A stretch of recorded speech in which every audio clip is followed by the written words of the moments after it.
مہدی موعود علیہ السلام کی صحبت کا کیا اثر آپ پر ہوا تھا، اس واقعے سے پتہ چلتا ہے کہ سفر حج بیت اللہ کے دوران بیدر سے آپ بیجاپور کے لیے روانہ ہوتے ہیں۔ اثناء سفر بیجاپور کا راستہ چھوڑ کر دوسری سمت روانہ ہوتے ہیں۔ اس وقت میاں بھیک رضی اللہ تعالیٰ عنہ عرض کرتے ہیں یہ راستہ بیجاپور کو نہیں جاتا، تو مہدی موعود علیہ السلام فرماتے ہیں ذرا سامنے دیکھو۔ جب میاں بھیک رضی اللہ تعالیٰ نظر ڈالتے ہیں تو حضرت سید محمد گیس الدراز رحمۃ اللہ علیہ سبز پوشاک میں کھڑے نظر آتے ہیں۔ تو خلیفۃ اللہ مہدی موعود علیہ السلام کی صحبت اور عشق مہدی موعود علیہ السلام کا اثر تھا جو یہ مقام و مرتبہ آپ کو حاصل ہوا تھا۔ اللہ تعالیٰ کے حکم پر مہدی موعود علیہ السلام نے صادقین کی صحبت کو فرض فرمایا ہے۔ بندہ جب صادق کی صحبت پاتا ہے تو اس کی نظروں کے سامنے سے حجابات دور ہو جاتے ہیں اور وہ حقیقت کو پاتا ہے۔ نحمدہ و نصلی علی رسولہ الکریم والمہدی الموعود علیہ الصلاۃ والتسلیم، اما بعد فقد قال اللہ تبارک و تعالی فی کلامہ القدیم والفرقان العظیم، اعوذ باللہ من الشیطان الرجیم، بسم اللہ الرحمن الرحیم۔ الہاکم التکاثر حتی زرتم المقابر، کلا سوف تعلمون ثم کلا سوف تعلمون، صدق اللہ العلی العظیم وبلغنا رسول النبی الکریم والمہدی الموعود علیہ الصلاۃ والتسلیم۔ سامعین اکرام، آئیے آج ہم حضرت بندگی میاں شیخ بھیک رضی اللہ تعالیٰ عنہ کے تعلق سے ان کی سیرت کے واقعات کو سماعت کرتے ہوئے اپنے ایمان و عقائد میں مضبوطی پیدا کریں گے۔ حضرت کی سیرت کے تعلق سے کہا جاتا ہے کہ حضرت بندگی میاں شیخ بھیک رضی اللہ تعالیٰ عنہ ہندو پاک کے مشہور ولی اللہ حضرت زرزری بخش رحمۃ اللہ علیہ خلد آباد کی اولاد سے ہیں۔ آپ حضرت بندگی میاں بھائی مہاجر رضی اللہ تعالیٰ عنہ حضرت فرید مہاجر رضی اللہ تعالیٰ عنہ کے بھائی ہیں۔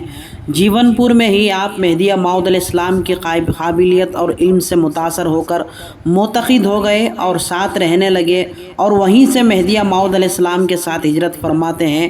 حضرت مہدی موعود علیہ السلام کے جلیل القدر صحابہ میں آپ کا شمار ہوتا ہے۔ خلیفۃ اللہ مہدی موعود علیہ السلام کے ہمراہ ہمیشہ ہجرت میں رہے۔ تقویٰ و پرہیزگاری، ذکر و فکر آپ کی حیات کا سامان تھے۔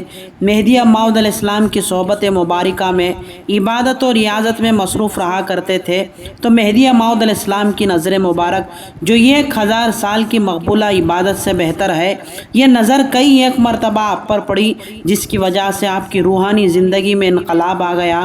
اللہ تعالیٰ کے مخلص بندوں میں آپ کا شمار ہونے لگا اور پھر صحابی مہدی موعود ہونے کا شرف حاصل ہوا۔ صحبت مہدی موعود علیہ السلام کے فیضان سے یہ کیفیت ہو گئی تھی جو زبان سے نکلتا وہ پورا ہو کر رہتا ہے۔ تو سامعین کرام، مصنف تاریخ سلیمانی آپ کے تعلق سے تحریر کیا ہے کہ میاں بھیک رضی اللہ تعالیٰ عنہ جو بندگی میاں بھائی مہاجر رضی اللہ عنہ کے بھائی ہیں، یہ اللہ والے نیک دل و نیک صفات، صاحب کمال اور صاحب حال ہیں۔ تو مہدی موعود علیہ السلام داناپور سے جب ہجرت فرمائی، داناپور اور کالپی کے درمیان ایک مقام پر گاؤں کے سردار کا انتقال ہو جاتا ہے۔ ہر دل عزیز شخص ہونے کی وجہ سے گاؤں کے تمام لوگ رنجیدہ اور غمزدہ تھے، سب کے سب گریہ زاری کر رہے تھے۔ اس مقام سے آپ کا گزر ہوتا ہے۔ دریافت کرنے پر واقعے کا علم ہوتا ہے کہ یکایک آپ کے زبان سے یہ الفاظ نکل جاتے ہیں کہ یہ مرا نہیں زندہ ہے، اور مردہ فوراً زندہ ہو جاتا ہے۔ گاؤں کے مشرکین، یہ شرک کے پجاری، اس واقعے پر حیرت زدہ ہو کر پکار اٹھتے ہیں یہ انسان نہیں، بھو ہے، پرمیشور ہے، اتار ہے۔ گاؤں کے تمام لوگ آپ کے پیچھے ہو جاتے ہیں اور آپ پریشان ہو کر دوڑتے ہوئے دائرے میں آتے ہیں۔ تو مہدی موعود علیہ السلام سے تمام واقعہ عرض کرتے ہیں۔ جب یہ لوگ دائرے میں آتے ہیں اور آپ کے تعلق سے دریافت کرتے ہیں تو مہدی موعود علیہ السلام فرماتے ہیں تمہارا سردار مرا ہوا ہی ہے، وہ زندہ نہیں ہے۔ تمام کے تمام واپس ہوتے ہیں اور سردار مرا ہوا پاتے ہیں۔ تو مہدی موعود علیہ السلام اس کے بعد میاں بھیک رضی اللہ عنہ سے فرماتے ہیں تم نے خود سے یہ بلا مول لی ہے، یہ مقام میثال سلام کے لیے مخصوص ہے، اس میں دخل نہ دو۔ اس واقعے کے بعد حضور مہدی موعود علیہ السلام مسلسل 3 روز کا روزہ رکھتے ہیں اور خدا تعالیٰ سے دعا کرتے ہیں کہ اے اللہ میرے گروہ کو کشف و کرامت سے دور رکھ۔ تو سامعین کرام، خدا تعالیٰ آپ کی دعا کو قبول فرماتا ہے۔ تو حضرت بندگی میاں شیخ میاں شیخ بھیک رضی اللہ تعالیٰ کی یہ ایک ادنا سی کرامت تھی۔ ذہن و دل کی صفائی پاکیزگی کے بعد جو عبادت کی جاتی ہے وہ عبادت بارگاہ خداوندی میں قبول ہوتی ہے، مقبول ہوتی ہے۔ اللہ تعالیٰ نے جس مقصد کے لیے بندے کی تخلیق فرمائی، اگر وہ اس مقصد کو عزیز رکھتے ہوئے دم اور قدم کی حفاظت کرتا ہے، وہ بندہ بارگاہ خداوندی میں مقبول ہو جاتا ہے۔ اللہ تعالیٰ اس کا ذکر خیر نہ صرف آسمانوں میں بلکہ زمین پر بھی اپنے بندوں سے کراتا ہے۔ یہی ہمارے مہدویہ دائروں کی خصوصیت تھی۔ آپ تقریباً ہر وقت مہدی موعود علیہ السلام کے ساتھ رہتے اور آرام کا خاص خیال رکھتے تھے۔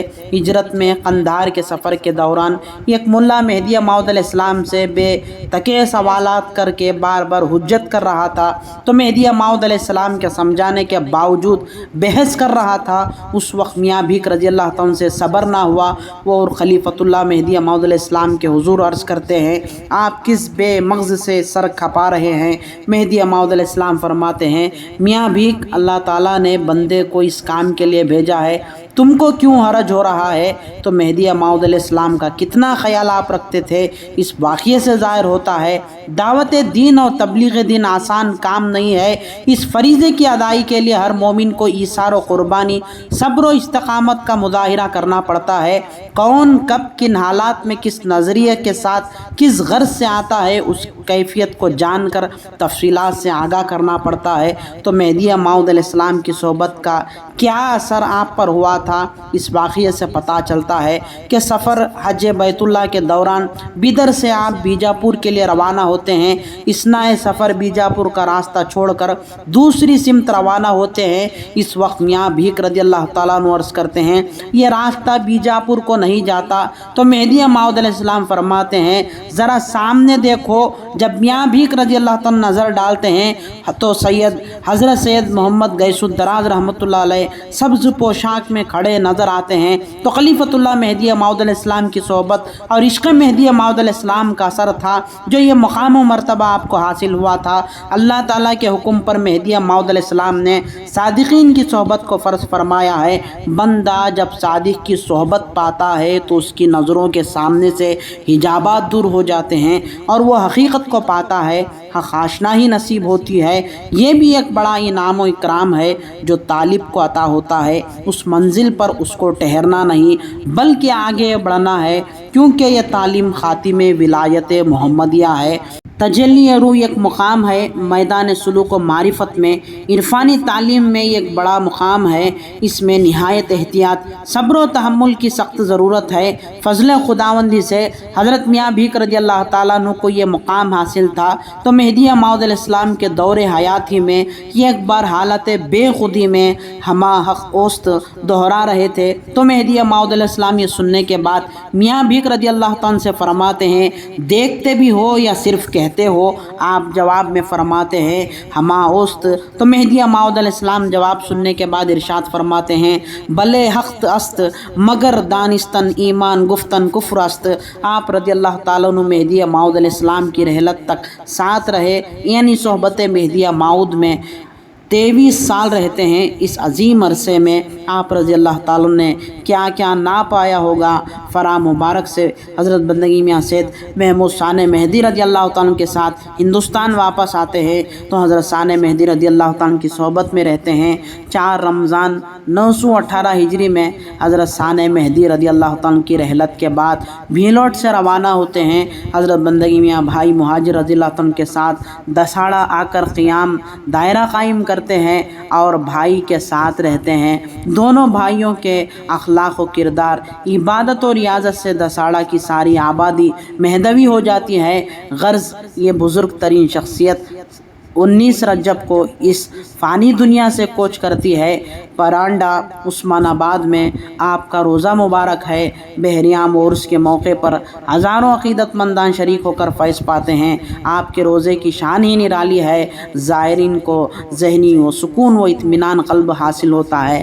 تو اللہ تعالیٰ سے دعا ہے کہ خدا را ہم تمام کو حضرت بندگی میاں شیخ بھیک رضی اللہ تعالیٰ کے فیض سے ان کی نظر کرم، ان کا صدقہ عطا فرمائے۔ آمین۔ وآخر الدعوانا ان الحمد للہ رب العالمین۔